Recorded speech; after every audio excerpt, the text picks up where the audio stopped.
Me. Kembali lagi di kandang gembel karena isinya memang wedus gembel semua. Oke, sebelum kita masuk ke video, kita luruskan dulu ya. Nah, jadi yang isinya wedus gembel semua itu adalah kandang yang kita miliki ya. Karena memang kita ternaknya isinya memang hanya wedus gembel atau domba.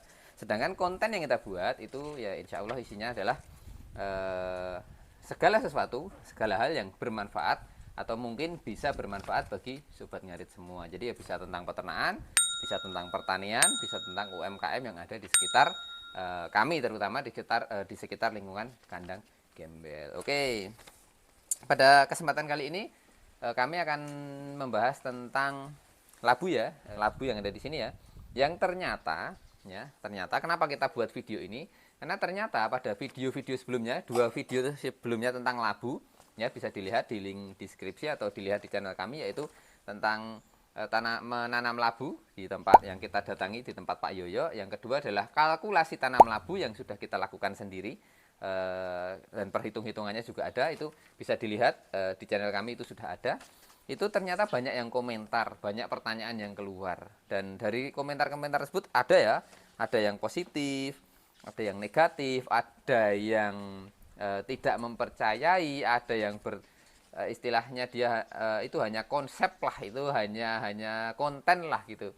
Lah maka dari situ kita akan membuat klarifikasinya pada video kali ini. Jadi pada video kali ini kita akan mengambil sesi Q&A, atau kalau dalam kandang gembel hanya kita sebut dengan pitakonan dan jawaban. Oke. Tapi sebelum kita lanjut ke pertanyaan dan jawaban yang sudah kita siapkan, saya ingatkan kembali bagi sobat ngarit yang belum berlangganan, silahkan klik tombol subscribe untuk berlangganan, serta aktifkan juga lonceng notifikasinya supaya sobat ngarit bisa mendapatkan notifikasi ketika kita mengupload video-video terbaru yang mungkin bisa bermanfaat bagi sobat ngarit. Selain itu, jika sobat ngarit punya pertanyaan, kritik, saran, silahkan tulis di kolom komentar. Kami akan berusaha dengan senang hati menjawabnya. Pertanyaan pertama. Oke, kita langsung masuk ke pertama. Ini bukan pertanyaan tapi global question ya. Pertanyaan secara global akan muncul di benak sobat ngarit. Ya, apakah konten tentang labu pada video-video sebelumnya yang sudah kita tunjukkan itu real atau hanya konten atau settingan ya? Kami jawab dulu. Terkait video sebelumnya, apakah real atau hanya settingan? Bisa dikatakan ya ini sebatas konten. Dalam arti sebatas konten itu ya sebagai hiburan, sebagai informasi ya, yang mungkin bisa bermanfaat bagi sobat ngarit, tetapi itu juga konten yang real nyata, dalam arti kita sudah mempraktekannya, kita sudah menanamnya, kita sudah melakukan kalkulasinya, dan ini buktinya ini adalah panen kedua dari kandang gembel sendiri ya. Karena kita menanam ini sebelumnya berdasarkan video pertama dari Pak Yoyo yang ada di video pertama itu. Terus dari situ kita wah kok ini kayaknya menguntungkan lah, kita mencoba menanam sendiri, kita buktikan. Nah pada video kedua itu adalah panen pertama yang kalkulasinya di sana ada. Jadi bedanya dengan Pak Yoyo itu kalau di tempat kami semuanya full membayar orang. Kalau tempat Pak Yoyo kan dilakukan sendiri, jadi keuntungannya bisa berlipat. Nah, tetapi tetap saja ada markup-nya, dalam arti bahwasanya ada sesuatu yang ketika disampaikan oleh Pak Yoyo itu kayak simple, kayak nggak banyak biaya dan sebagainya, tetapi kenyataannya ketika kita melakukannya sendiri ternyata ini banyak, butuh biaya ini, butuh biaya itu. Jadi ada beberapa biaya yang di luar penyampaian Pak Yoyo. Tapi secara real sudah kita buktikan dan kalkulasi keuntungannya memang nyata. Meskipun mungkin karena fluktuasi harga pupuk, harga sewa lahan pada tiap daerah berbeda,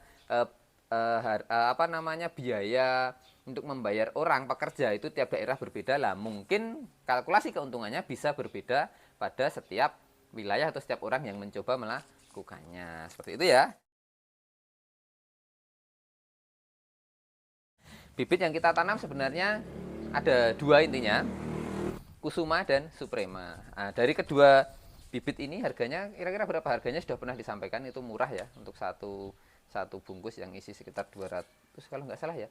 Silahkan nonton di video sebelumnya ya, mohon maaf ya karena saya lupa, di catatan ini tidak saya tulis nanti daripada salah ya.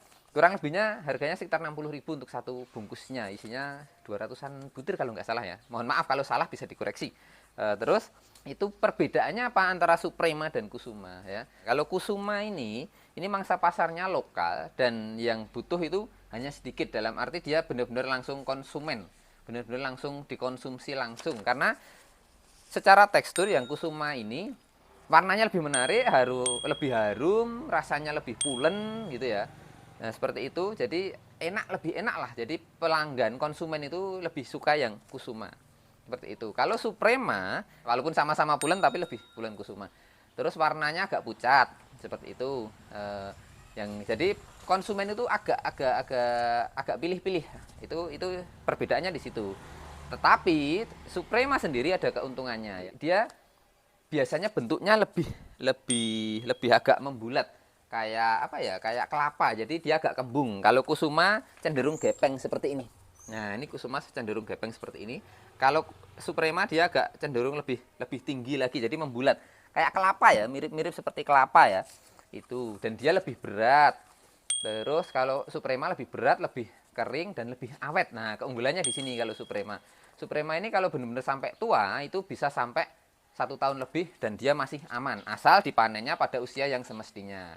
Kalau Kusuma meskipun sampai tua dipanen, itu kadang-kadang 6 bulan, 8 bulan itu, atau apalagi kalau perubahan cuaca, kelembapan udaranya berbeda, kadang-kadang ketika kelembapan udara berubah, ya, itu kan musim hujan ke musim kemarau atau sebaliknya, kadang-kadang dia bisa membusuk. Nah, perbedaannya di situ. Kalau Kusuma memang dia lebih enak tapi tidak tahan lama. Kalau Suprema dia mungkin kalah enak, tapi dia lebih awet, lebih tahan lama.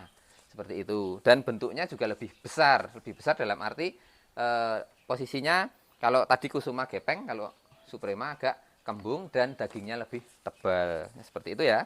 Ya, sedangkan untuk mangsa pasar Suprema sendiri biasanya kita masuk pabrik ini, sementara kita sedang cari informasi, karena kemarin ada sedikit informasi yang menyampaikan Suprema bisa masuk ke mangsa pasar yang lebih besar. Jadi untuk mangsa pasar yang besar, kemungkinan Suprema akan lebih menjanjikan daripada Kusuma. Kalau yang kita tanam saat ini lebih banyak Kusumanya, karena memang mangsa pasar kita lokal dan memang berjalan lancar.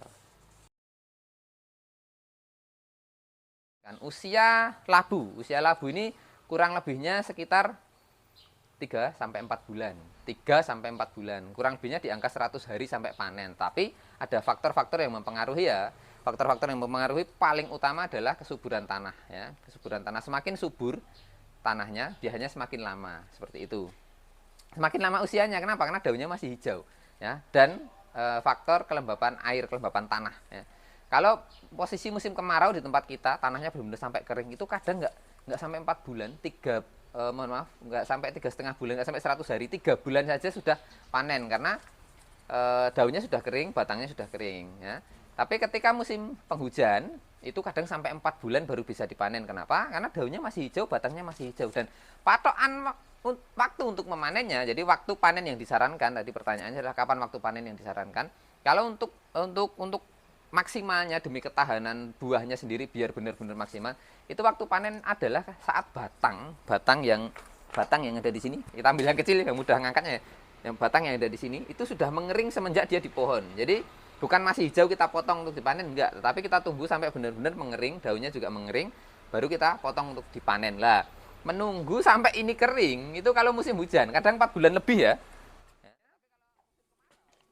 Jarak tanam yang kita gunakan itu 6 kali 2 meter ya. Jadi kenapa panjang-panjang sekali ya? Karena memang nanti tanaman ini kan, labu ini kan merambatnya juga sampai kemana-mana. Kalau terlalu dekat takutnya malah banyak bertabrakan dan hasil panennya malah nggak maksimal. Tapi juga ada beberapa teman yang kita tanam dengan ukuran yang lebih dekat. Bahkan ada yang kita tanam 4 kali 1 meter juga. Tapi untuk saat ini dalam perhitungan kami yang paling bagus, paling mudah perawatannya itu adalah 6 kali 2 meter. Jadi perawatan apa saja yang perlu dilakukan ya.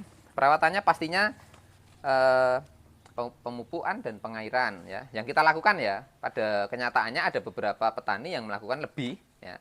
Kita sampaikan dulu yang kita lakukan. Nanti masalah Sobat Ngarit mau ikut nanam dan melakukan perawatan yang lebih maksimal lagi supaya mendapatkan keuntungan lebih maksimal, silahkan. Jadi Yang pertama adalah pengairan. Nah, kalau di sini kan tak ada hujan, jadi ketika musim kemarau seperti ini ya kita terpaksa melakukan irigasi dengan mesin ya.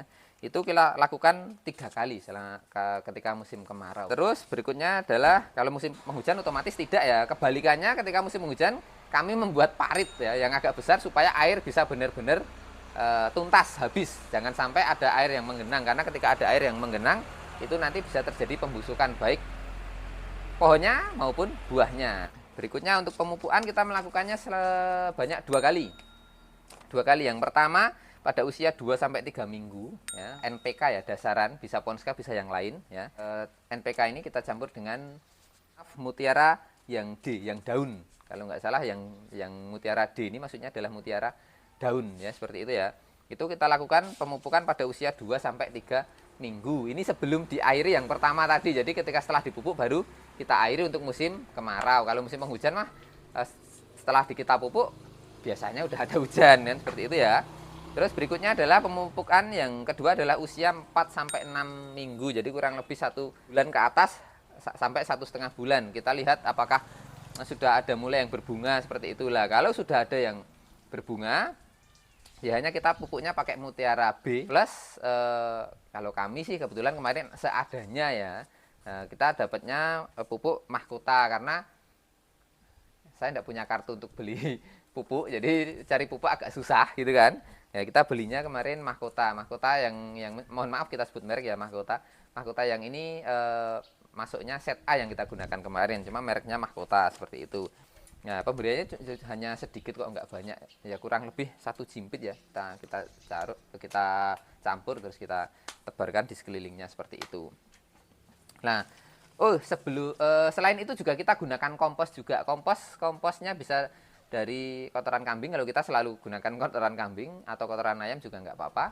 Nah, itu kita campurkan pada pemupukan yang pertama tadi, pada pemupukan yang pertama tadi, jadi kelewat ya. Setelah itu, setelah dipupuk biasanya kita siangi, kita keruk tanahnya di sekitar tanaman yang baru tumbuh tadi, supaya tanahnya menjadi gembur, pupuknya meresap ke dalam, dan juga sekaligus untuk menyiangi rumput-rumputnya supaya pupuknya tidak dimakan habis oleh rumput liar. Kalau yang agak jauh dari tanamannya biarkan saja, nggak apa-apa, tapi ada juga petani yang semuanya dibersihkan, nggak masalah. Kalau kita memang terus terang kita biarkan, jadi bisa dilihat di video kami, jadi tanaman sama rumputnya, tinggian rumputnya, yang penting tetap panen, seperti itu. Juga perawatan selain pengairan, pemupukan, ada perawatan yang ketiga, itu mengarahkan ujung tanaman. Kan tanaman labu ini merambat ya, merambat ke segala arah. Supaya dia merambatnya itu tidak ke parit, jadi nanti dia terendam air, atau terlalu bertumpuan atau bertabrakan dengan tanaman sebelahnya. Jadi kita arahkan setiap seminggu sekali, kita lihat ke lahan, ujungnya kita bengkokkan ke arah yang kita mau, jadi tidak terjadi penumpukan. Itu perawatan yang paling utama kita lakukan adalah itu. Pertanyaan juga yang umum. Umumnya kalau subur itu bisa sampai 10 lebih. Kita bilang isinya dulu ya. Terus kalau kurang subur minimal 4 lah. Tapi pohon yang standar itu, normal itu isinya 6-9 dengan ukuran buah yang umum ya, kurang lebih. Ini yang kecilnya seperti ini, yang agak besarnya juga seperti ini. Nah, biasanya yang seperti ini isinya 4 ya. Terus yang lainnya isinya kurang lebih seperti ini. Nah, kalau mau besar semua bisa kita potong selebihnya dari 6, karena ada beberapa yang minta besar-besar gitu kan. Jadi memang kita potong buahnya, kita kurangi jumlahnya, kita sisakan hanya 6 lah. Nanti biasanya kalau 6 besar-besar semua. Berapa kali panen? 1 kali ya. Mau berapa kali panen? Ini tanamannya sudah nanamnya enak, modalnya sedikit, mau panen berkali-kali. Wah, ini kalau dituruti pengennya yang enak-enak melulu ya sobat ngarit ini ya. 1 kali panen ya. Dalam arti 1 kali panen memang kita maksimalkan, kita panen semua termasuk yang hijau-hijau, bisa dilihat di sini yang hijau.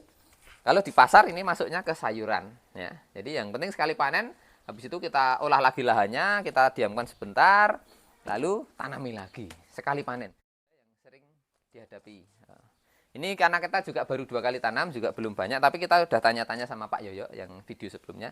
Yang pertama itu adalah remis kayak serangga itu ya, yang makan daunnya itu. Itu kalau masih kecil, masih usia di bawah 1 bulan, kadang nanti nggak bisa maksimal, ketika tumbuh besar pun dia nggak berbuah. Jadi harus disemprot juga pakai obat, bisa beli di toko obat manapun lah, dan bisa disampaikan punya kendala ini, itu nanti dijual, dilayani. Terus yang kedua adalah lalat buah, ini yang paling susah. Lalat buah ini kalau kita turuti nyemprotnya banyak sekali, karena memang pertama ya kalau harga sih normal ya, cuma kendala lalat buah muncul ini biasanya ketika musim penghujan. Nah ini habis hujan itu biasanya akan ada banyak lalat buah, apalagi kalau pakai kompos. Lah kendalanya pakai kompos ini, kita ketika pakai kompos ini akan memancing juga hama juga. Jadi kalau pakai kompos biasanya ngaduknya harus agak yang dalam supaya benar-benar ketanam di dalam tanah. Inilah hati-hati dengan lalat buah ini, karena lalat buah biasanya yang 2 kali panen yang kita alami, dia menyerangnya pada saat buah masih seperti ini. Jadi nanti busuknya ketika buah udah besar.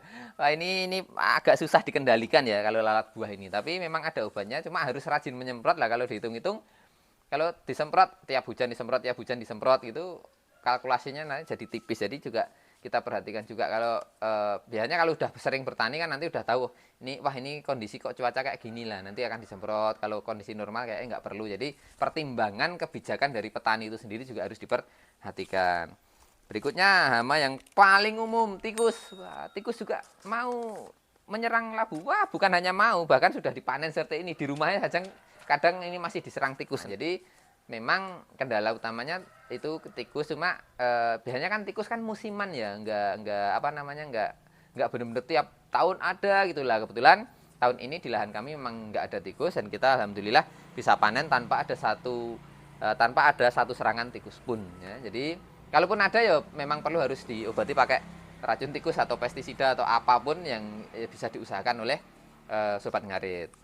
Berikutnya adalah jamur. Nah, ini jamur ini kalau jamur ini kami belum tahu penyelamatannya seperti apa, karena memang kalau berjamur susah sekali diselamatkan. Bahkan pohon pepaya punya Pak Yoyo pun juga kadang juga ada jamurnya. Lah ini biasanya kalau udah berjamur langsung kita tebang, kita singkirkan, kita hilangkan dari lokasi supaya tidak menular. Nah, kalau kita saat ini hanya seperti itu antisipasinya, baik di pohon pepaya maupun di labu. Kalau berjamur biasanya langsung kita babat, kalau kita singkirkan dari lahan supaya tidak menular ke tanaman yang lainnya.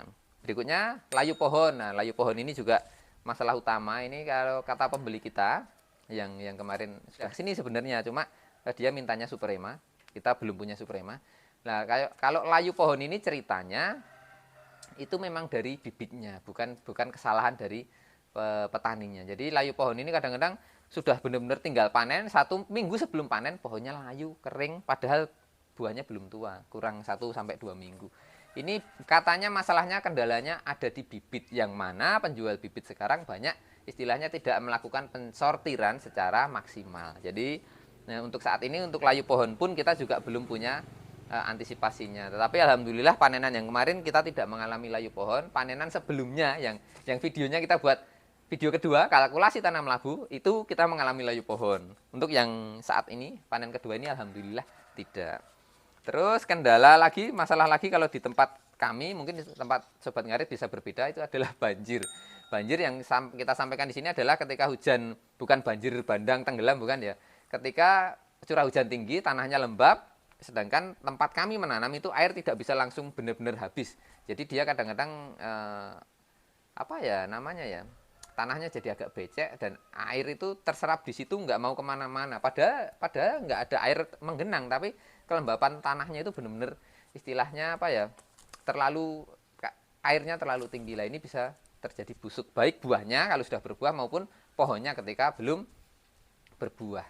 Ini juga kendala utama. Jadi pengaturan lahan, pembuangan air, irigasinya juga harus benar-benar maksimal untuk menghindari ini. Nah, itu tentang market, mangsa pasarnya. Mangsa pasarnya kemana sih, Bang? Nah, itu pertanyaan yang paling utama. Bahkan banyak yang saya minta nomor teleponnya penjual pengepulnya, dan seperti itu banyak sekali pertanyaan, yang bahkan ada yang langsung hubungi saya mau jual gitu kan. Ya, kita sampaikan dulu lah, ini yang bisa dikatakan sebenarnya bukan settingan, bukan sebatas konten, tetapi memang kenyataannya tempat kita menjual memang skalanya masih kecil. Jadi kalau kita tawari dia terlalu banyak, dia nggak mau. Jadi dalam 1 bulan itu paling 1 ton lah yang bisa kita setorkan ke sana. Jadi ini masih tertahan di sini. Ini nunggu untuk dikirim minggu, karena ngirimnya kita seminggu sekali, kurang lebih 3 kintal sampai 5 kintal seminggu. Kadang 10 hari baru diminta lagi, seperti itu. Itu untuk 1 tempat ya. Jadi kita punya 3 tempat dan alhamdulillah lancar semuanya. Cuma kalau ada sobat ngarit yang mau nitip, untuk sementara kita memang belum bisa. Dalam arti belum bisa, memang kalau kita ingin jual dari bukan yang panen kita sendiri, kita nggak bisa jual dari panenan kita sendiri nanti. Takutnya seperti itu untuk sementara ya. Nanti kedepannya kalau kita punya link, kita bisa salurkan. Nah, mangsa pasarnya memang masih lokal, dan kedepannya kita masih mencari link baru, termasuk tadi yang sudah saya sampaikan untuk masuk ke pabrik, dan mudah-mudahan nanti berhasil. Kalau bisa, mungkin kalau sobat ngarit ada yang mau nitip, bisa lewat kita. Oke, harganya sendiri bagaimana? Harga untuk labu ini harganya fluktuatif juga ya. Dalam arti memang naik turun, hanya saja naik turunnya tidak terlalu tinggi. Harga terendah yang kita alami itu per kilo itu harga terendah ya, itu 1.000, dan itu hanya sekali. Itu waktu dulu, bukan saya yang ngalami, Pak Yoyo. Nah, kalau saya yang ngalami itu paling rendah 1,5 1.500 per kilo, itu yang kemarin itu 1.500 per kilo. Sekarang harga normal 2.500 per kilo kita jual, kadang masuk sampai ke 3.000 per kilo. Atau selain harga per kilo, itu harga per butir, per buah ya. Kalau per buah biasanya hanya melihat besarnya seperti apa. Kalau seperti ini masuk sampai 12.000, 10.000 minimal lah kalau pembelinya nanti mau dijual lagi, ya 10 sampai 11.000. Kalau dijual langsung ke konsumen ini 12 sampai 14.000 harga saat ini ya. Kalau pas mahal bisa sampai 15 sampai 18.000. Seperti itu. Kalau harga yang kecil ya, kalau ini masuknya sayur paling 3 sampai 4.000 seperti itu ya untuk per buah ya. Tapi kalau harga yang tidak menipu ya itu tadi harga kiloan. Kalkulasi dalam tanam labu ini sudah pernah kita bahas di video sebelumnya, silahkan dicek di channel Kandang Gembel. Tadi sudah disampaikan ada video tentang kalkulasi tanam labu, silahkan sobat ngarit cek ya. Oke, kurang lebihnya seperti itu ya sobat ngarit, tentang Q&A, pertakonan dan jawaban ya, pertanyaan-pertanyaan, komentar baik positif maupun negatif tentang tanam labu ini. Kalau ada pertanyaan yang lain silahkan tulis di kolom komentar. Jangan lupa bagi sobat ngarit yang belum berlangganan, silahkan klik tombol subscribe untuk berlangganan, serta aktifkan juga lonceng notifikasinya supaya sobat ngarit mendapatkan notifikasi ketika kita mengupload video-video terbaru. Jangan lupa bagikan juga video ini kepada sobat-sobat ngarit yang lain supaya bisa jadi bermanfaat. Oke, sampai di sini dulu video kali ini. Maju terus peternak dan petani Indonesia, dan salam ngarit dari Plat Ade.